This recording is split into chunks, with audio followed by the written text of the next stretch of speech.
e sexto ano. Tudo bem, galerinha? Bem, professor Wagner, língua portuguesa, e nesta primeira videoaula, turma, eu quero trabalhar com vocês alguns conceitos que vocês já aprenderam antes de entrarmos de férias. Tudo bem? Então vocês irão perceber, galera, que os slides, a apresentação que segue nesta videoaula, são de conteúdos que vocês já viram, tá? Tanto aquele que eu disponibilizei para vocês via plataforma, pelo Google Class, pelo Google Sala de Aula, desculpem, quanto em sala de aula com a professora que estava com vocês aí no comecinho do ano letivo. Tudo bem, pessoal? Então, dúvidas, perguntas, questionamentos, galera, por favor, apareçam nas lives para que a gente possa saná-las, ok? Então, vocês viram aí, né? Vocês começaram os estudos de língua portuguesa aprendendo sobre sinonímia e antonímia, não é isto? O que são sinônimos e antônimos, pessoal? É um campo da língua portuguesa onde nós iremos trabalhar o significado das palavras, tá? O sentido em que as palavras estão empregadas dentro de uma frase, dentro de uma oração, não só escrita, como também em alguma situação falada. Tá bem, turma? Então, a sinonímia são palavras que mantêm relação de semelhança. Basicamente, elas apresentam a mesma ideia.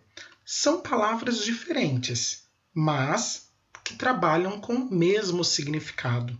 E aí, o exemplo que eu apresento para vocês, a palavra menina, né? Qual é o sinônimo da palavra menina? Pode ser garota, pode ser moça. Assim como as palavras amigos, companheiros, que são sinônimos, né? Parceiros, colegas e assim sucessivamente. Então vejam, turma, que os sinônimos são palavras que vão evitar a repetição de um mesmo termo, seja na escrita, seja na fala. Tudo bem? Ao invés de vocês escreverem a menina quer ir ao shopping porque a menina queria assistir um filme, porque a menina estava louca com os atores que iriam encenar aquele filme, vocês podem utilizar a menina queria ir ao shopping, pois ela estava ansiosa, já que é uma garota muito extrovertida e animada. Percebam que eu não fico repetindo a mesma palavra, o mesmo termo, quando a gente trabalha, quando eu uso a ideia de sinônimo, tá bem? Em seguida, turma, vocês estão vendo aí, os antônimos. O que são os antônimos? São palavras que apresentam sentidos, significados opostos, tá? São palavras com ideias contrárias. O que é isso, professor? Hoje eu estou feliz. Amanhã eu estou triste. Isto são os antônimos. As palavras feliz e triste, tá? Da mesma forma, alto, antônimo, baixo. Última, antônimo, primeira. E assim sucessivamente. Tudo bem, turma? Então, os antônimos são essas palavras, são essas palavrinhas aí que são diferentes, tá? E que os seus significados são sempre opostos.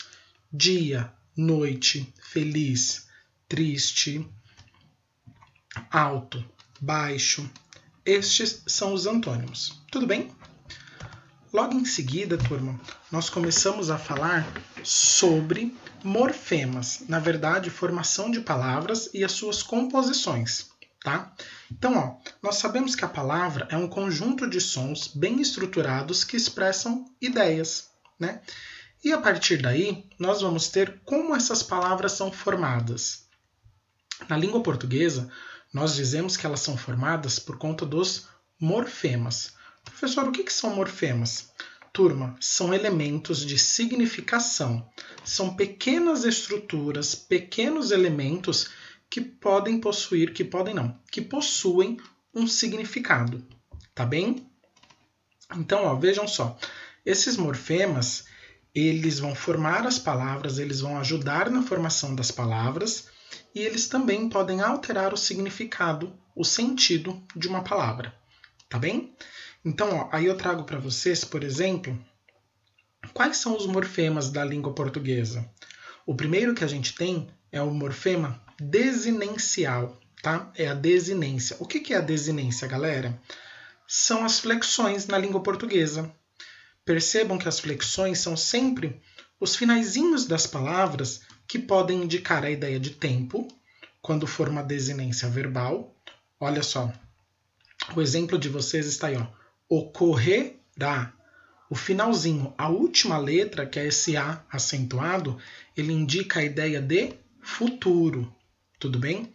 A prova de língua portuguesa ocorrerá em data marcada pelo professor. Mas vocês também podem ter a desinência que indica tempo passado, uma situação que já ocorreu. Tudo bem? Vejam só, ocorreu. Beleza, galerinha? Então, a prova de língua portuguesa ocorreu. Percebam que o finalzinho, ocorreu, indica tempo passado, tá? O pretérito. Mas a desinência, ela também pode indicar gênero, masculino e feminino, um número singular e plural. Vejam só os exemplos que estão aí para vocês, ó. Nossos, ele está indicando então gênero masculino. Vejam que tem esse O, a letra O indica gênero masculino. E a terminação S indica o quê? A pluralidade, tá? Quando nós temos mais de um elemento. Então, nossos cadernos estão todos em dia. Mas vocês também podem ter, nossa. O que é o nossa? O nossa, essa terminação A, é a desinência de gênero e também de número. Por quê? Nossa, gênero, essa letra A indica feminino. Como nós não temos o S, ela está indicando o quê? O singular. É uma única palavra, é um único elemento.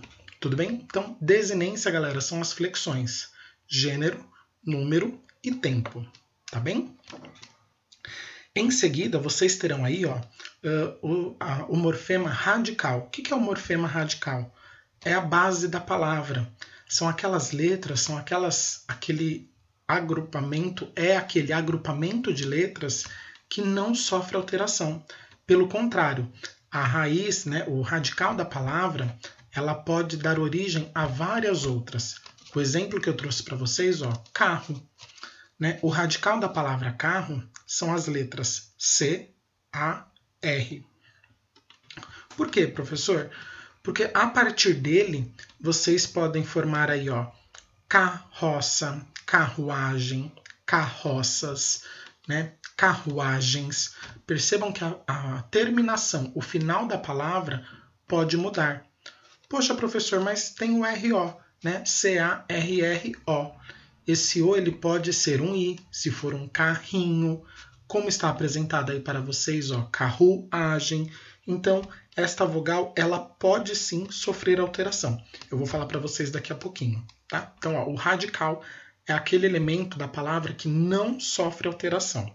Tudo bem? Em seguida, galerinha, nós falamos sobre... sobre os afixos. O que são os afixos, né? São os elementos que se juntam à palavra. São partículas que elas podem estar antes do radical ou depois do radical. Quando elas se ligam à raiz, quando elas se ligam ao radical da palavra, aparecendo no início, nós chamaremos de prefixo. Então, são aqueles elementos que irão aparecer antes do radical, tá? Então, nós temos aí ocupar, tudo bem? E o que vem antes dessa palavra ocupar? Qual que é o prefixo que pode aparecer antes? É o des, é o que está escrito aí em vermelho. Forma uma nova palavra? Forma, não forma? Forma a palavra desocupar. Só que os afixos, turma, eles também podem aparecer depois do radical. Então, quando eles aparecem depois do radical, nós os chamaremos de sufixo. São aquelas palavrinhas, são aqueles elementos, né, as partículas que irão se ligar ao radical ao final da palavra, tá? Então, nós temos novamente aí o radical OCUP, que é o radical da palavra ocupar, né? E quando nós acrescentamos um sufixo, nós podemos ter aí a palavra ocupante, ocupado, tá? Então, os afixos são essas partículas que podem aparecer antes ou depois do radical. Tá? Depois eu quero que vocês deem uma olhada na apostila quando a gente for falar sobre os prefixos, os sufixos que têm origem ou no grego ou no latim.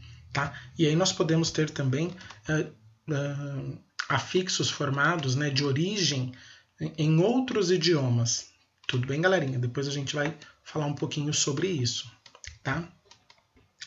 Vejam que em seguida eu apresentei para vocês, vogal temática. A vogal temática também é um morfema, também é um elemento que constitui uma palavra, tá? Que dá origem a uma palavra, e ela possibilita, né? Ela se junta ao radical e ela possibilita aí as derivações, as flexões, né? A vogal temática vai ser aquela letrinha, aquela vogal que permitirá alterações na palavra. Quando eu trago para vocês amar, o que nós temos aí? O A e o M, né? Duas letrinhas, dois radicais, ou melhor, um radical, né? Formado por duas letras. E este A, esta vogal temática A, ela pode sofrer alteração. Ela pode virar um amor, um amando.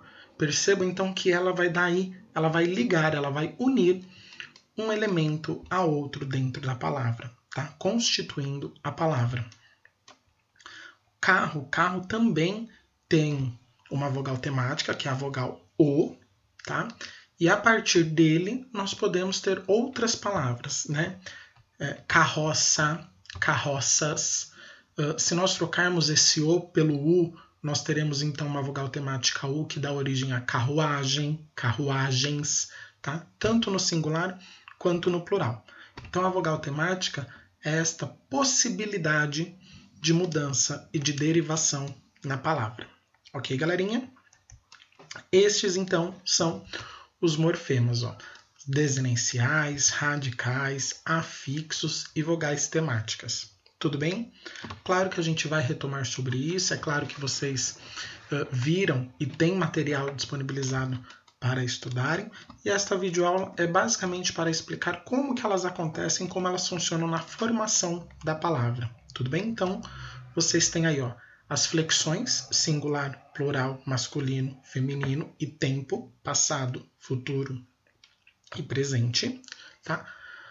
O radical, que é a base, que não sofre nenhuma alteração na palavra. Os afixos, que são essas partículas que se unem ao radical, podendo aparecer antes ou depois do radical. Tá? E a vogal temática é o que vai possibilitar as desinências, é o que vai possibilitar as derivações. Tudo bem?